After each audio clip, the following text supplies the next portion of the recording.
Hi Aries Sun and Rising. Welcome to a video looking at the eclipse season in March and April 2024, and actually you could say February of 2024, not the official date of the first one, but when the influence might be felt, and after April of 2024. So it only makes sense that the two signs that I should do first are Libra and now Aries. You are the opposite sign of Libra, and there will be an eclipse in your sign, so I thought I would do Libra and Aries first and foremost. So on March 25th, there will be a lunar eclipse at 5 degrees of Libra. Libra is your opposite sign. This is a full moon situation, but in the eclipse version, which is much more powerful, but also, I would say, much less uh, able for you to harness in a very controlled way, because this is kind of like fated events that occur whether we like them or not. And a lot of times when people are trying to control things, it's because they don't want something to happen. Well, sometimes people want certain things to happen, but sometimes you just have to let the chips fall where they may. And I personally think that eclipses are very exciting. If you practice non-attachment in life, you're not going to fear these, um, I don't know if I call them extreme times in our life, but these heightened energetic portals or events, because you're going to be like, bring it on, I'm open to whatever the universe has for me. And I actually think that Aries people are pretty much like that, so I don't have to lecture you about any of that. So like I said, this is going to be a lunar eclipse, or I hope I said it, on March 25th, and it's going to be at 5 degrees of Libra. And because Libra is your seventh house of committed partnership, and you, Aries, are the first house of the self, this eclipse will occur in that sector. So when I was doing Libra's reading for that event, it was happening in their first house.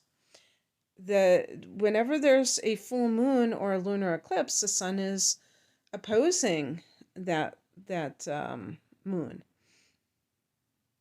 or that lunation. So at the time of this lunar eclipse, the sun is in your sign at 5 degrees of Aries. So you are, the phrase that just came into my mind is standing in your power. Actually, you rule the first house in astrology, and the sun is exalted in the first house.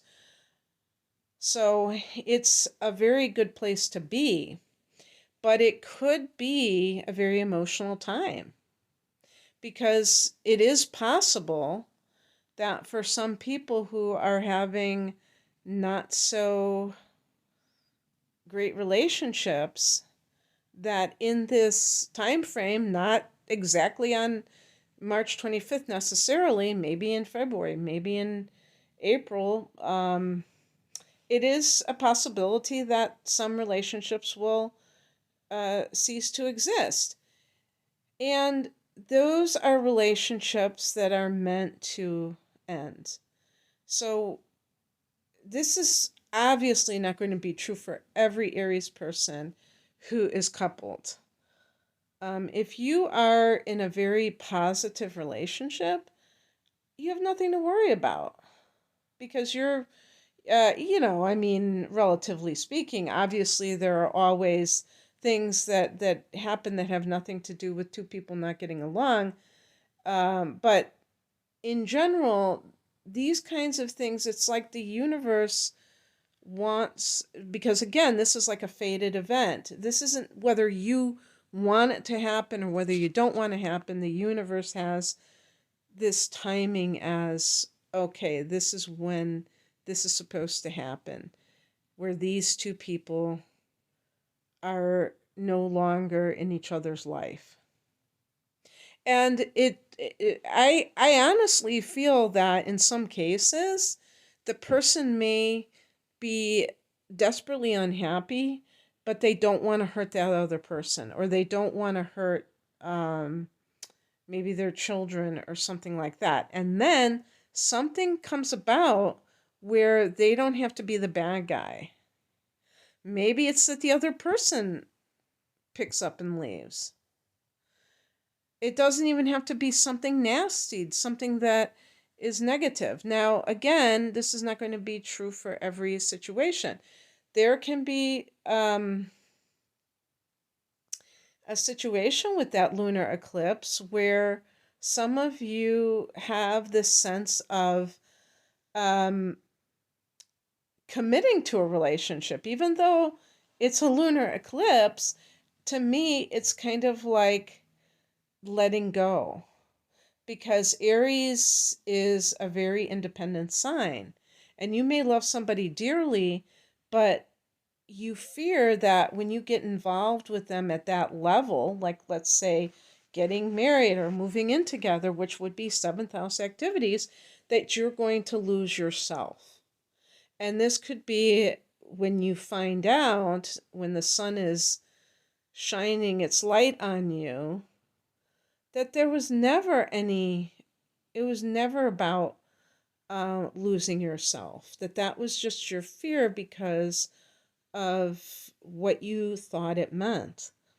So this can be a time where you kind of say, yes, let's do this thing.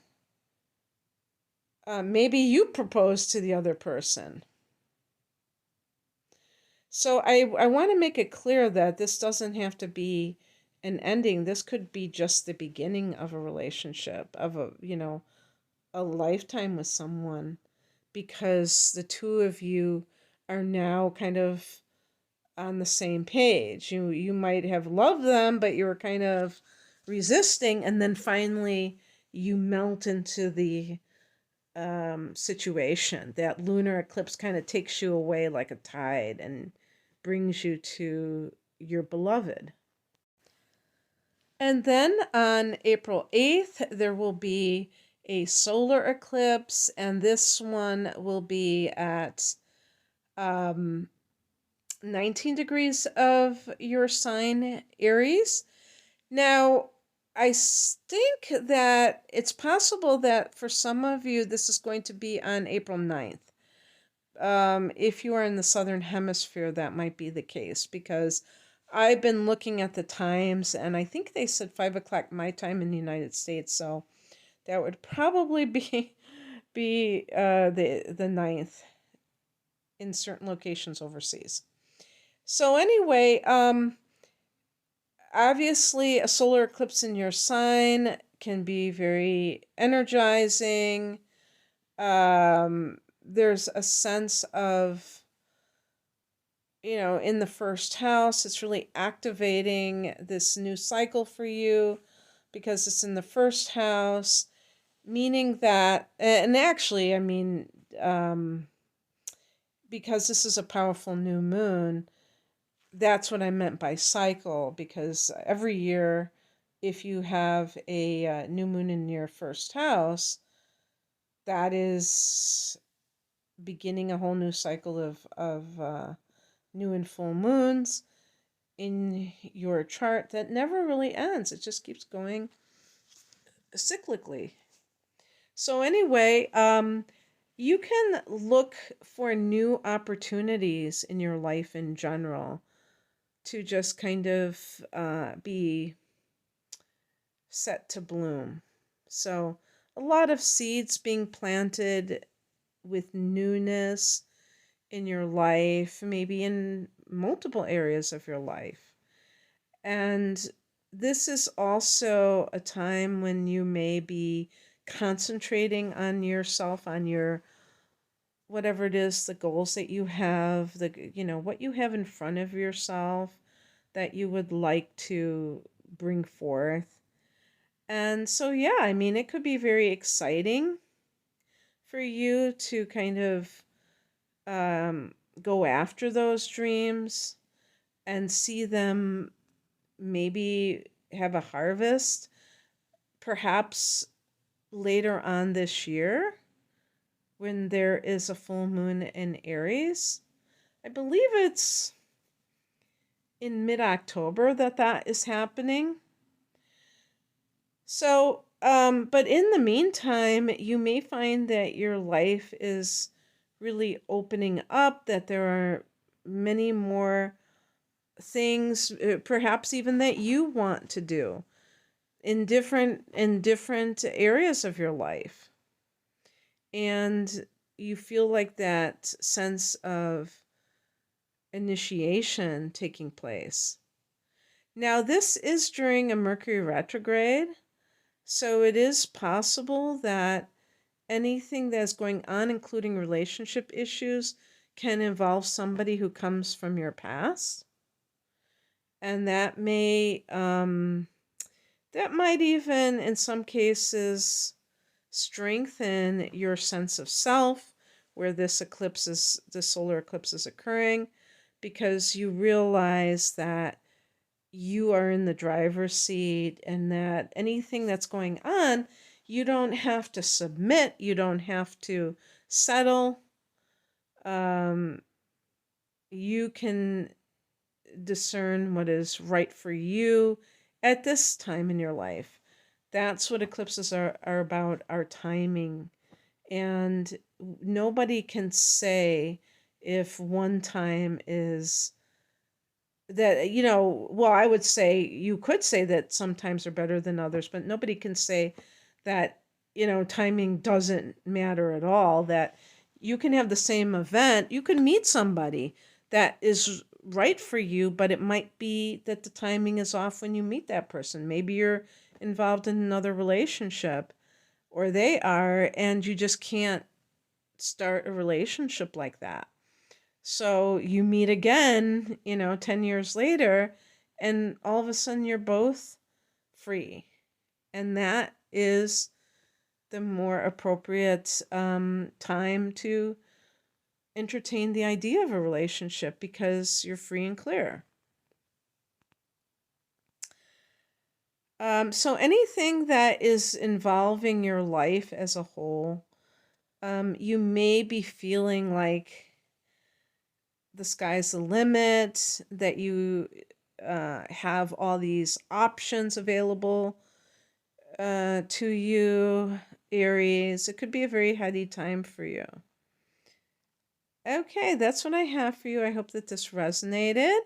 If you would like a private reading, I'm promoting my double readings, namely my deep dive readings in particular, an hour of natal chart analysis with an hour of transits for the upcoming 12 months for a special price, because I have those readings as standalone readings. And speaking of which, I have standalone readings with the tarot, with love, with like relationship readings, or even for singles. And I also have one for a career.